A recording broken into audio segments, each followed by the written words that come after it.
नमस्कार साथियों, कैसे हैं आप सभी लोग। मैं आप सभी लोग के समक्ष आज आ गया हूं एक बेहतरीन सी वैकेंसी लेकर के। आईबीपीएस पीओ की तरफ से वैकेंसी निकाली गई है। जितने भी हमारे नेशनलाइज्ड बैंक हैं, चाहे मैं इलाहाबाद बैंक की बात करूं, चाहे बैंक ऑफ बड़ौदा की बात करूं, ऐसे जितने भी नेशनलाइज्ड बैंक हैं उन सभी के अंदर आप लोग बन सकते हो पीओ यानी ऑफिसर, स्केल 1 ऑफिसर बनने की अपॉर्चुनिटी आपके पास आ चुकी है। फॉर्म आपके स्टार्ट हो चुके हैं। कितनी वैकेंसी है, क्या एग्ज़ाम का पैटर्न है, क्या सिलेबस है, कैसे एग्ज़ाम होगा आप लोग का, उसके बाद क्या इंटरव्यू है नहीं है, कितनी सैलरी मिलेगी, पिछले साल क्या कट ऑफ गई है, ऐसे जितने भी सवाल आप लोग के मन में हैं अगले 10 मिनट के अंदर वो सारे के सारे खत्म हो जाएंगे। तो चलिए सेशन की शुरुआत करते हैं। अगर मैं बात करूं बेटा, आईबीपीएस यानी institute of banking personal selection, IBPS की तरफ से पीओ की वैकेंसी निकाली गई है सभी बैंकों के अंदर। कितनी वैकेंसी है बेटा? 5208 वैकेंसी है। इसमें भाग लेने वाले जो बैंक है टोटल 11। अगर मैं बात करूं आपके फॉर्म फिलिंग की, तो फॉर्म फिलिंग आप लोग की 1 तारीख से यानी आज कल से स्टार्ट हुई है और 21 जुलाई तक आपके फॉर्म जो है यहाँ पर भरे जाएंगे। 21 जुलाई तक आपके फॉर्म जो है वो भरे जाएंगे। उसके बाद अगर मैं बात करने की कोशिश करूं सिलेक्शन का प्रोसेस क्या रहने वाला है, तो पहले एक प्री का एग्जाम होगा, फिर मेंस का एग्जाम होगा, फिर इंटरव्यू होगा। उसके बाद एजुकेशनल क्वालिफिकेशन की बात करें तो ग्रेजुएशन, अगर आपने ग्रेजुएशन की डिग्री ले रखी है, चाहे बीए, बीएससी, बीकॉम, बीटेक कुछ भी किया हो, कोई फर्क नहीं पड़ता, आप इसको भर सकते हैं। उसके बाद एज लिमिट की बात करते हैं तो 20 से 30 साल के बीच में आपकी एज मांगी गई है। अगर मैं यहाँ पर बात करने की कोशिश करूँ, इसके अलावा ओबीसी को 3 साल का एज रिलैक्सेशन जैसे मिलता है मिलेगा, और SC ST को 5 साल का एज रिलैक्सेशन जैसे मिलता है मिलेगा। ठीक है ना, आई बात समझ में। उसके बाद अगर मैं सैलरी की बात करता हूं तो आप लोग को स्टार्टिंग डेज में 74,000 से लेकर के 76,000 रुपए के बीच में इन हैंड सैलरी देखने को मिलने वाली है। बहुत अच्छी अपॉर्चुनिटी है, बहुत अच्छा मौका है, बहुत अच्छी सैलरी है यहाँ पर। ठीक है, चलिए अगर हम लोग इंपॉर्टेंट डेट्स की बात करें तो हमने कर लिया। यहाँ इंपॉर्टेंट डेट में 2 चीज़ें आपके लिए जोड़नी है। प्री का एग्जाम कब होगा बेटा? तो प्री का जो एग्जाम होगा वो 17, 23, 24 अगस्त को होगा, यानी अगले ही महीने आपका एग्जाम है। इतने शॉर्ट पीरियड में आप केवल प्रैक्टिस करके ही चीज़ों को कर पाओगे। ठीक है, उसके बाद मेंस का एग्ज़ाम जो है वो बेटा अक्टूबर के महीने में कंडक्ट होगा। मेंस का जो एग्ज़ाम है वो अक्टूबर के महीने में कंडक्ट होगा। ठीक है, प्री और मेंस की बात हो गई। अब आपके किस बैंक में कितनी वैकेंसी निकाली गई है? जैसे बैंक ऑफ बड़ौदा ने टोटल 1000 वैकेंसी निकाली है, बैंक ऑफ इंडिया ने 700, बैंक ऑफ महाराष्ट्र ने 1000, हाँ, फिर उसके बाद कैनरा बैंक ने 1500 सेंट्रल बैंक ऑफ इंडिया ने निकाली है। उसके बाद अभी इंडियन बैंक ने कोई वैकेंसी नहीं डिस्क्लोज की है और बहुत रेयर चांसेस हैं कि बढ़ेगी, क्योंकि बहुत कम होता है। वैसे अगर बढ़ जाए तो हमारे लिए अच्छी बात है। उसके बाद इंडियन ओवरसीज़ बैंक, उसके बाद पंजाब नेशनल बैंक ने, उसके बाद पंजाब सिंध बैंक, इन सारे बैंकों ने पार्टिसिपेट किया है। UCO bank, union bank of India और आपका इंडियन बैंक, इन 3 की वैकेंसीज अभी हमारे पास नहीं है देखने को। ठीक है, उसके बाद अगर मैं एप्लीकेशन फ़ी की बात करता हूँ, अगर हम लोग एप्लीकेशन फ़ी की बात करते हैं यहाँ पर, तो एप्लीकेशन फ़ी क्या रहने वाली है बेटा? तो जनरल और OBC EWS के लिए 850 रुपये और प्लस अदर कैटेगरी के लिए 175 रुपये आपकी फॉर्म फीस यहाँ पर रहने वाली है। अगर मैं क्वालिफिकेशन की बात करूँ, मैंने बता दिया any graduate can fill the form, आप लोग फॉर्म को भर सकते हैं। अच्छा, जो आप लोग की ये 20 से 30 साल एज मांगी गई है बेटा, तो अब आप लोगों में से कई लोग ये पूछोगे कि सर मेरी डेट ऑफ बर्थ ये है, बताओ मैं फॉर्म भर सकता हूँ या नहीं भर सकता। तो अगर आपका जन्म 2/7/1995 के बाद, यानी आपकी डेट ऑफ बर्थ 2/7/1995 1995 के बाद की है और 1/7/2005 के पहले की है, अगर आपकी DOB इन दोनों डेट के बीच में आती है तो आप इस फॉर्म को अप्लाई कर सकते हैं। ओके बेटा, और बाकी एक्स सर्विसमैन और सभी लोगों को यहाँ पर एज रिलैक्सेशन मिलता है। चलिए, अगर हम लोग यहाँ पर सिलेक्शन प्रोसेस की तरफ चले बेटा, तो पहले का आपका ऑनलाइन एग्ज़ाम यानी प्री होगा, फिर मेंस होगा और फिर आपका एक इंटरव्यू कंडक्ट कराया जाएगा यहाँ पर। ठीक है, तो अगर मैं इसको देखने की कोशिश करूँ तो कैसे सारी चीज़ें होती हैं, तो अब आ जाओ यहाँ पर। जो आपका प्री का एग्ज़ाम होगा बेटा, जब हम लोग प्री के एग्ज़ाम की बात करते हैं, 3 सब्जेक्ट है। English 30 question 30 number, maths 35 question 30 number और रीजनिंग 35 क्वेश्चन 40 नंबर। सबके लिए अलग अलग सेक्शनल टाइमिंग मिलती है। हर सब्जेक्ट के लिए टाइमिंग अलग है, 20-20 मिनट की टाइमिंग है, 60 मिनट का पेपर है, 100 क्वेश्चन का पेपर है और 100 नंबर का आप लोग का पेपर यहाँ पर कंडक्ट होगा।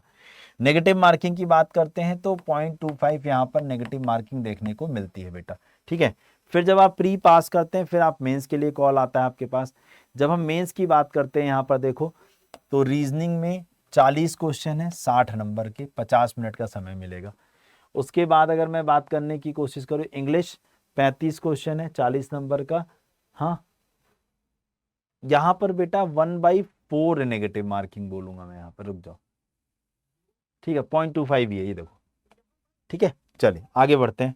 तो यहाँ पर अगर हम लोग बात करने की कोशिश करें, ध्यान से समझिएगा यहाँ पर, तो मैंने बताया English 35 question 40 number, data interpretation या डेटा एनालिसिस यानी DI/DS 35 क्वेश्चन 50 नंबर, 45 मिनट का समय, मैथ्स है ये।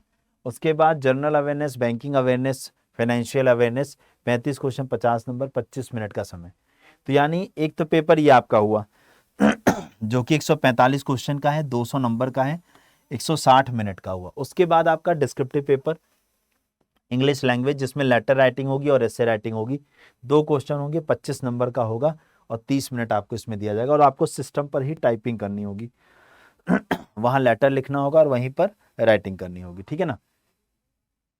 यहां पर भी अगर हम लोग देख लें, यहां पर बोला है a wrong answer to an objective questions by the candidate will lead to a penalty of 1/4 बेटा, 1/4। हाँ, for example 0.25 will be deducted as a penalty for a wrong answer. 1/4 number आपके कटेंगे, एक क्वेश्चन जितने नंबर का होगा उतने number का, ठीक है। उसके बाद आप लोग का एक इंटरव्यू राउंड होगा जो कि 15 से 20 मिनट लॉन्ग होगा। कब होगा? जब आप लोग CBT2 यानी मेंस का एग्जाम क्वालिफाई कर लोगे उसके बाद, ठीक है। अब मैं आपको लेकर चलता हूँ सिलेबस पे। तो देखो बेटा, ये एक पेज पर मैंने आप लोग का पूरा सिलेबस ले रखा है। रीजनिंग का, logical reasoning, alpha numeric series, ranking, direction, alphabet test, data sufficiency, coded inequality, sitting arrangement, puzzle, tabulation, syllogism, blood relation, input output, coding decoding. Maths की बात करें, simplification, profit loss, mixture alligation, simple interest, compound interest, work and time, time and distance, mensuration, data interpretation, ratio and proportion, number system, sequence and series, permutation, combination. उसके बाद reading comprehension, cloze test, parajumble, multiple meaning, fill in the blanks, miscellaneous और paragraph. ये आपके English का part, English का syllabus हो गया। चाहे प्री दो चाहे मिस, दोनों में ये सिलेबस सेम है आप लोग का। उसके बाद आप लोग की सैलरी की मैं बात करूँ तो मैंने आपको स्टार्टिंग बताया था 74,000 से 76,000 रुपये के बीच में in hand salary starting days में आप लोग को मिलती है, ठीक है ना। उसके बाद आप लोग को मैं लेकर चलता हूँ कट ऑफ की तरफ। मेन अब मुद्दा आपका आता है कट ऑफ का कि sir last year cut off कितनी गई थी, तो ये रहा आपकी कट ऑफ। तो अगर मैं बात करने की कोशिश करूं IBPS PO pre cut off 2024 category wise, तो देखो general category cut off out of 100 marks. देखो यहां पर क्या होता है बेटा, बैंक के अंदर सेक्शनल कट ऑफ अलग लगता है, मतलब रीजनिंग का, मैथ्स का और इंग्लिश का अलग अलग लगेगा। उसके बाद ओवरऑल कट ऑफ एक अलग बनाई जाती है। तो ओवरऑल कट ऑफ कितनी गई थी? 48.50। उसके बाद अगर मैं बात करता हूँ OBC की, तो सेम, जनरल OBC में कोई अंतर नहीं, EWS में भी कोई अंतर नहीं है, इन तीनों की कट ऑफ सेम गई है, बाकी में बहुत ज्यादा डिफरेंस नहीं है, ठीक है ना। हाँ, अब यहां पर देख लो सेक्शनल कट ऑफ भी देख लो। तो देखो अगर हम लोग यहां पर बात करें IPS PO pre cut off sectional cut off कितनी गई है, अब यहां पर देखो अंदाजा लगाओ। क्वांट यानी मैथ्स जिसमें मैक्सिमम मार्क्स 35 थे, हाँ, उसकी कट ऑफ जो गई है जनरल की 7 नंबर, और देखो बाकी कैटेगरी की 3.5 नंबर। देख रहे हो आप लोग कट ऑफ, इतनी कट ऑफ जाती है। सेक्शनल कट ऑफ भी मैंने बताया ना, रीजनिंग की 35 नंबर में से 6.75 नंबर गई है जनरल की, और बाकी कैटेगरी की 2.5 नंबर कट ऑफ गई है। और यहां पर मैं बात करूं इंग्लिश की, 30 में से 10 नंबर गई है जनरल की, 6.75 बाकी कैटेगरी की। अगर मैं इसे जोड़ूं तो ये 48.50 नहीं होता है, ठीक है। ये सेक्शनल कट ऑफ है कि आप रीजनिंग पास कर गए, मैथ्स पास कर गए, इंग्लिश पास कर गए, लेकिन ओवरऑल 100 में से कितनी कट ऑफ रखी गई है, तो 48.50 लास्ट टाइम गई थी।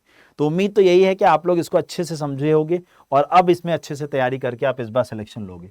अगर आप अच्छे से प्रिपरेशन करना चाहते हो बेटा, तो आप सभी लोगों के लिए एक बैच अभी कल से स्टार्ट हुआ है। आपको अड्डा 24/7 की ऐप पर चले जाना है। जैसे आप यहाँ पर पहुँचोगे, यहाँ ऑल कोर्सेज पर जाना है, यहाँ पर आपको ये देखो बैंकिंग पे जाते IBPS PO दिख रहा है, यहाँ चले जाइए। जैसे आप यहाँ पहुंचोगे यह बैच 1 जुलाई से अभी स्टार्ट ही हुआ है बेटा। तो आप लोग के लिए बेनिफिशियल होगा ये। यहाँ पर चले जाओ, इसमें प्री मेंस और इंटरव्यू सब है। हाँ, यहाँ पर मोर ऑफर्स पे जाकर यहाँ पर आप ऑफर कोड लगाएंगे क्या, Y461। इसे लगाकर जैसे आप अप्लाई करोगे, एक सेकेंड, कुछ अभी इशू हुआ है, एक सेकेंड रुक जाइए, अभी कुछ दिक्कत हो रही है बेटा। तो यहाँ पर अगर हम लोग देखने की कोशिश करें, हमने ऑफर कोड लगाया Y461, इसे लगा के जैसे ही हम अप्लाई कर रहे हैं, अभी कुछ दिक्कत कर रहा है बेटा ये डिस्काउंट कोड। हाँ, तो आप लोग ध्यान रखो, इसे लगाने के बाद आप लोग को एक सेकेंड, तो आप लोग को जो ये है डबल वैलिडिटी मिल जाएगी, और यह बैच जो है ये आप लोग को इतना पे नहीं करना होगा। Y461, अभी ये मैं ठीक करा देता हूँ, देख लेता हूँ क्या हुआ है। यही कूपन कोड लगाना है आप लोगों को, और यहाँ पर जुड़ जाना है, और आप लोग को यह बैच कितने का मिल जाएगा बेटा, 2000 रुपए के आसपास का मिल जाएगा, समझ गए। तो जाकर इसमें एनरोल करिए और अपनी प्रिपरेशन स्टार्ट कर दीजिए। तो चलिए फिर आज के लिए इतना रखते हैं, तब तक के लिए जय हिंद, जय Bharat, thank you so much.